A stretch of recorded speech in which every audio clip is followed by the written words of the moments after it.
So, Mr. Sunshine Baby, for those that don't know, is a fellow Canadian. He has been doing the whole van life thing for, I think, about 3 years, and he lives in British Columbia. Hello, how are you? I'm good. How are you? I am fantastic. I am so excited that you were willing to do this. It's greatly appreciated. Yeah, my pleasure. Okay, wait a minute. I have a question for you right off the top. Pollock, please ask Jasper if you can interview his glove box. That's hilarious. And it's like an inside Okay. joke. Since we first met, I just wanted to talk about my glove box because I don't have a glove box. It's hilarious. You had to be there. So you had a channel before and you were called Jasper Sunshine, correct? Yeah, that's Or right. you had a couple different names, didn't you? I have. Yeah. Kind of disappeared for Yeah, 5 or 6 months. I did. I took a break from social media, like in total. Kind of on and off. I mean, Chrome came by when I was living in a condo, and we did a live stream. But that was kind of it. I mean, it was almost a year hiatus from social media, and I deleted everything. And what brought that on? Um, I, just stress from social media. I don't know. I love making videos, and I love sometimes the community aspect of it. But at Mm-hmm. times, it just seems very overwhelming to have so much thrown at you at once. And with an addictive personality, I just kind of get very sucked into wanting to consume like all the comments, all the opinions. I'll just stay up till super late at night, and that's why for the first little bit of this go, I had comments fully disabled, and it was Oh, heavily encouraged from Chrome and other friends with successful YouTube channels to eventually turn them on when I feel comfortable. It's all dependent on your personality and your perspective. It just so happens that mine isn't compatible with lots of attention and viewership. So that's mm-hmm.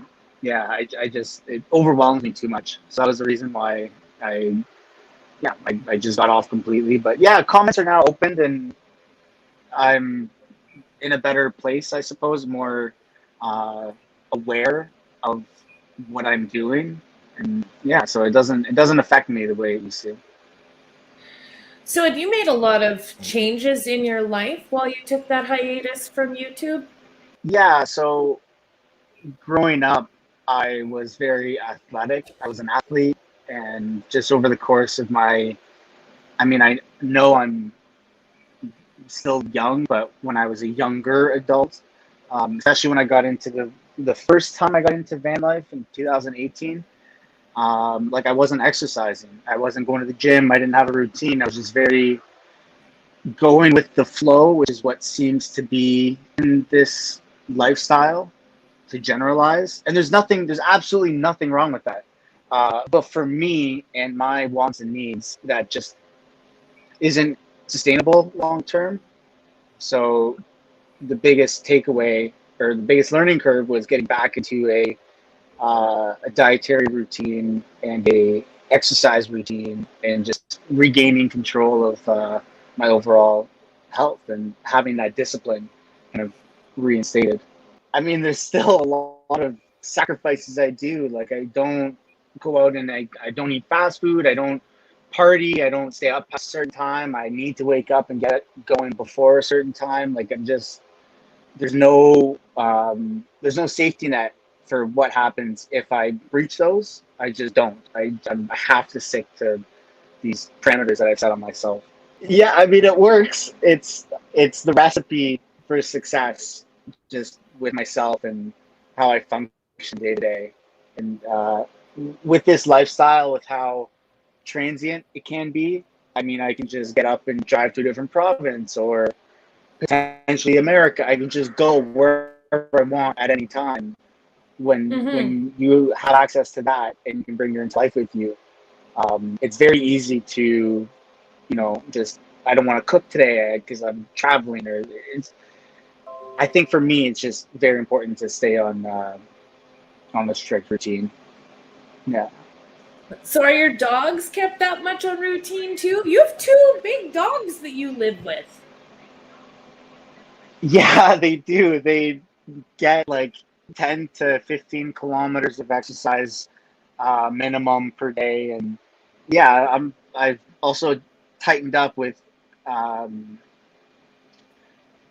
how strict I am. Like I walk them on a leash for a minimum of a certain amount of time every day, and I embed them and myself in kind of populated areas for a certain amount of time every day, just so that they can get kind of situational awareness and handling it as well. And yeah, it sounds absolutely crazy. Like I have a whole roadmap of every day I need to do like basically 50 to 100 things every single day.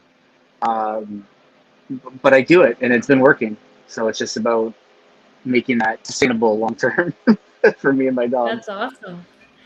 We have a question. Mindy wants to know, do you still have the condo that you were in while your van was getting rebuilt? I do not. No, that has since been sold. So tell us about the unit that you're driving. You just got a brand new build. What did it start out as? Yeah, so it was a BC Hydro vehicle, and it was all white on the outside. And then the first step, I mean, I did a very survivalist renovation, I suppose. It got me through. It got me from sun up to sundown the first time around, and it wasn't very comfortable inside. And then after that, after having the vehicle for maybe 8 months, I got it fully line next and started to make it more apocalyptic on the outside, adding cameras and upping my lights and my lighting systems, my light bars and Linex and things like that. And then, yeah, then I think it was like June of last year of 2020 when everything kind of happened um, with the virus. Mm-hmm. That's when I like put my van in storage. I thought about selling it. I actually had it listed and I had a lot of offers, some above what I had listed it at, and I ghosted everybody. I didn't really answer many offers. I mean, 15, 20% above what I had listed it at. And part of me just, I couldn't wrap my head around that concept. So I put it, and I'm going off on a bit of a tangent here, but the motivation to reinstill van life as my full-time gig was listening to Brett Kaiser or something like that. He's a stand-up comedian. I think he's in his 40s and he's usually always shirtless. He's absolutely hilarious. And he was talking about some of the best times that he's had in his life in his 20s and 30s. And I was lying down on my California King mattress with my two dogs in my condo, and I hadn't even really left the vicinity for like a week straight at that point. And I just thought, what the hell am I doing? Like, this is the prime of my life, and I am not very happy. I'm doing exactly what I'm supposed to be doing, and this sucks. And so I had like Mm-hmm. completely stopped adventuring. I had bought an SUV, and I was doing the whole life thing, right? The whole like white picket fence essentially, but in a condo. And I wasn't. It wasn't doing it for me. It wasn't making me happy. So that was like the pivoting moment. Just watching a stand-up comedian just talk about nonsense on stage, and I was like, you know what? You've got a point, buddy.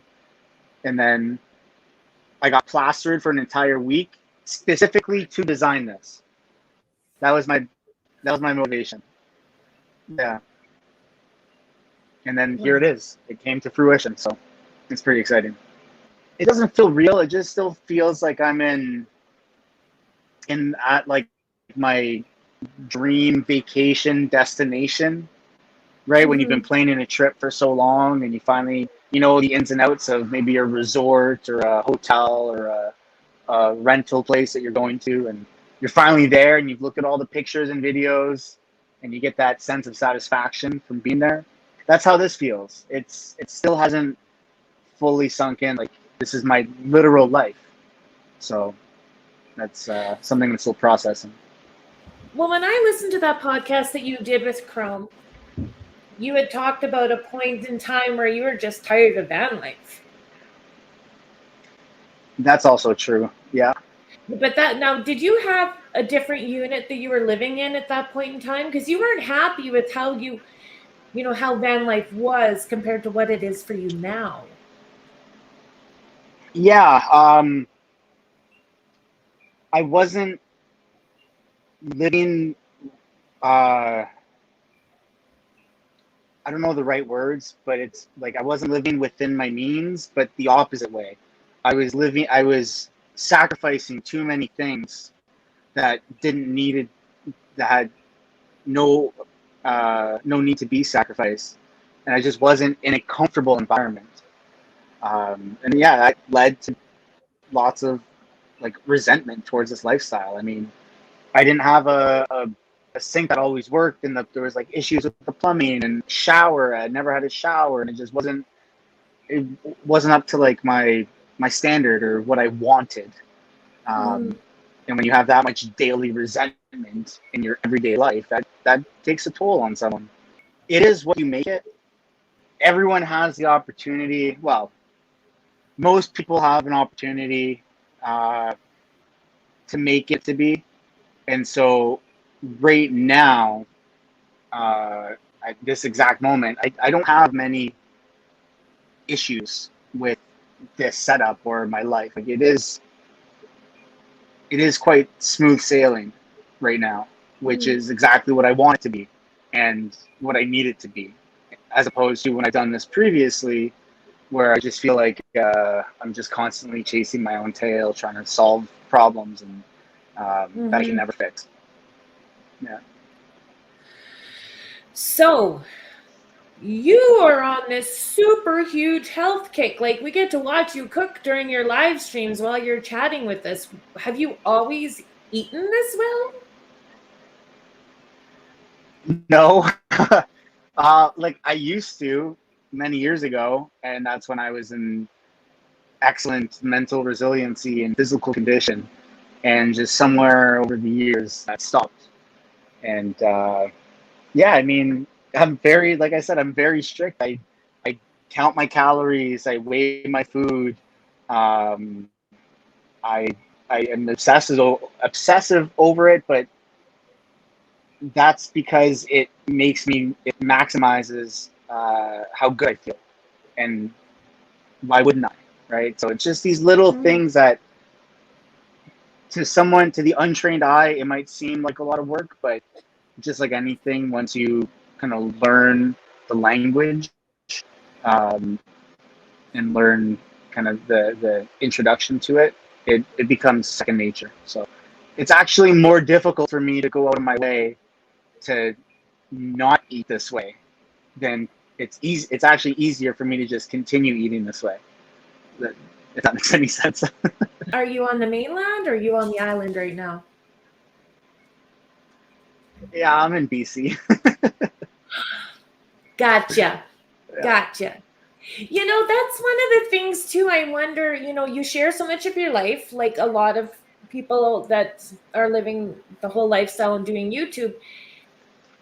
Do you have to kind of take extra measures to make sure people don't know where Yeah. you are? Yeah. You don't have to. Like my friend Chrome, I think is very inviting for all the ins and outs of his personal life. And well, I'm not going to put words in his mouth, but for myself, I've done that. I've put all of my personal information and my location out there, and that was, yeah, part of the reason why I ended up taking extended hiatus from social media and the lifestyle as a Mhm. byproduct. Yeah, I try not to. I just try and be aware of the things I'm saying and the locations I'm showing. I don't take extreme precautions. I just try and Mhm. be as aware as I can. Yeah. Really just some common sense kind of stuff, I guess. But your vehicle really stands out. Have you had a lot of people approach you as they've seen you on the street? Sometimes, yeah, yeah. It's not like I don't have a fear of. I mean, this better not be karma and come back to bite me, but it's not like I have a fear of being approached or robbed or broken into. It's just that I want my privacy. Like I'm posting, I'm just living my life, right? And so meeting people on the way is fantastic, but at the end of the day, like this is my home, right? So I just try Mhm. and do my thing in privacy and then have a bit of separation between what I post online and my private life. And that makes sense. What are some of the security kinds of things that you would recommend for people to have on their vehicle? Like what are some of the things that you're doing for safety? Um, I mean, I have a background in just being able to take care of myself, so that helps. I've got two well-trained dogs that are tailored, trained to match my needs. I've got security cameras that are constantly streaming. My biggest recommendation would be you don't necessarily have to get a unique looking vehicle that stands out amongst every single vehicle ever the way I have. Because that's my bad from doing that. Mhm. Um, Yeah, it yeah, does so yeah, draw you can just attention. get a van that blends in. It does, That's a yeah. that's a big unit. A big unit. In fact, you describe it as a condo on wheels. It's your luxury kind of vehicle.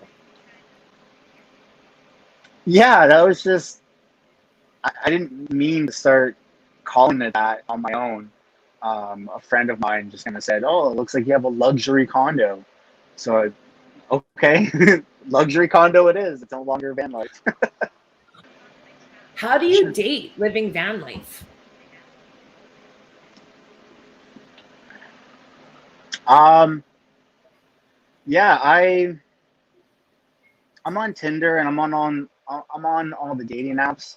Um, I meet a lot of people.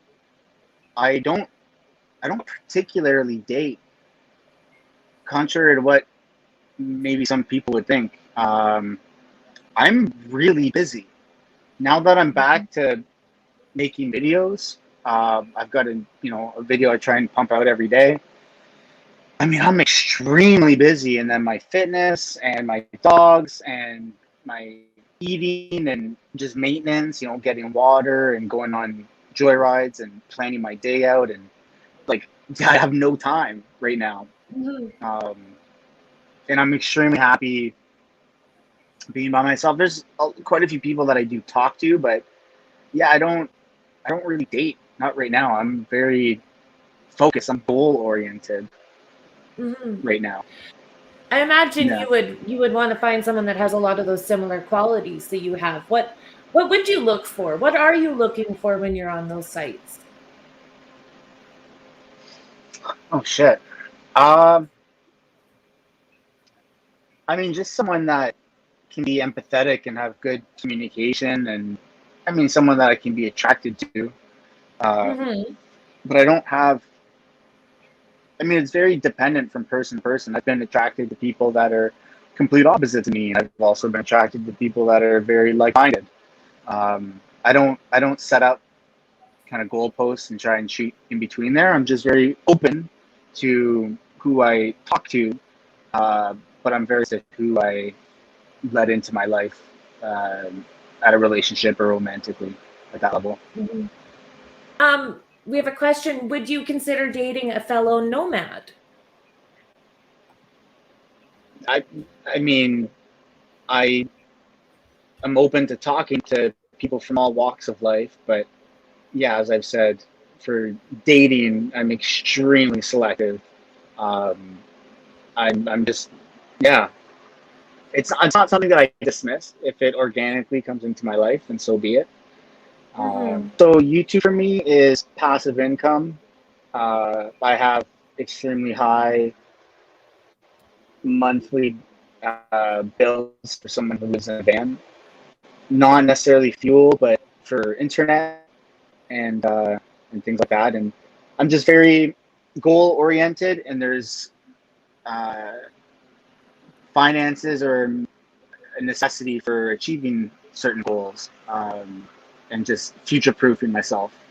So I, the the goal, I suppose, is to stay on track towards um, yeah, what I've kind of written down and focused in for my future. It's kind of like 2 to 5 years. I'd like to get a piece of property um, for my family, and yeah, that's all I'll talk about those goals. But uh, monetary speaking, there's very high price tags on the things that I want, and so Mm-hmm. it's just about saving the passive income and using it to pay off my monthly bills and grow financially. Where would be your dream place to go or see? Yeah, I'm just looking to be exactly where I am. There's a reason why I've stuck around where I have for the time that I have, and it's just about making content and growing financially and getting better at my craft. And yeah, I don't get bored here. I'm very happy with what I'm doing.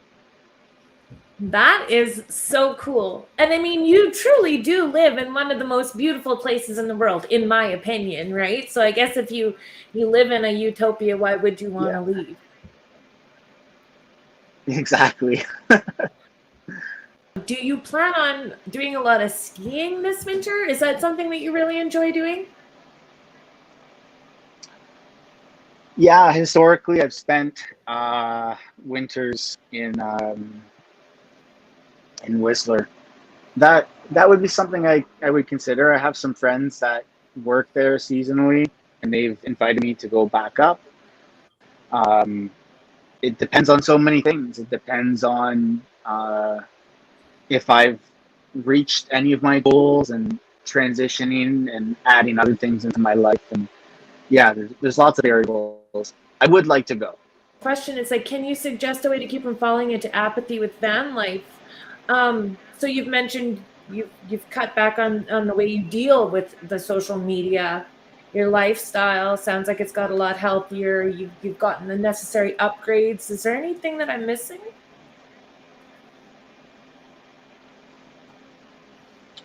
Uh, I mean, that's just very dependent on the person. People are extremely happy uh, living day to day, doing this lifestyle and going with the flow. Um, Others, such as myself, and there's no right or wrong answer, right? Is very um, routine oriented, and like I try not to skip a day at the gym. I'm Mm-hmm. absolutely not allowed to skip 2 days. If I have to, I'll run 20 miles to the nearest gym if I'm on my second day. I mean, it's just how there's just certain things that I need. So it's Wow. just being self-aware and figuring out yourself and what you need. You, internet, Canada, and you do some big time gaming. You're on Twitch. How do you get good enough internet as a nomad to do that? I think it's Rogers that has a box that's maybe the equivalent size or smaller of a phone.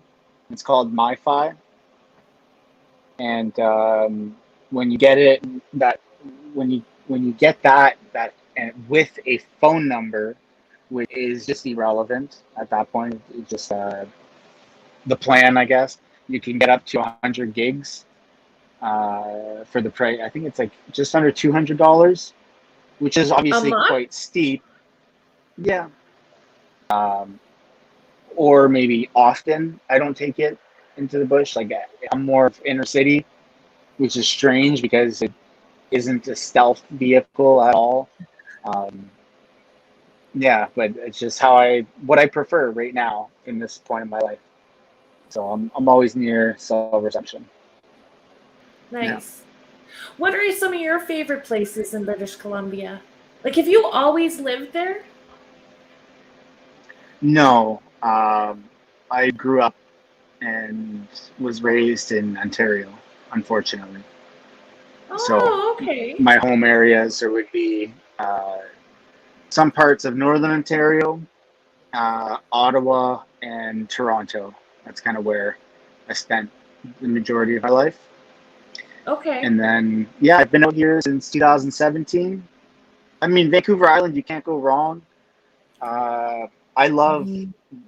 Victoria, BC, because it's like a little town that tries to identify as a city.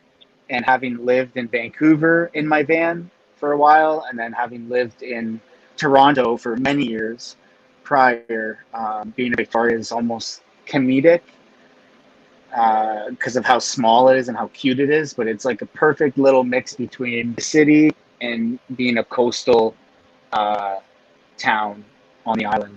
And yeah, it's a great balance in my opinion. So what drew you to British Columbia from Ontario then? Because you would have been, well, how old? Early 20s? Yeah, that's right. You just packed up Yeah, and said, just I'm out of here? yeah, essentially.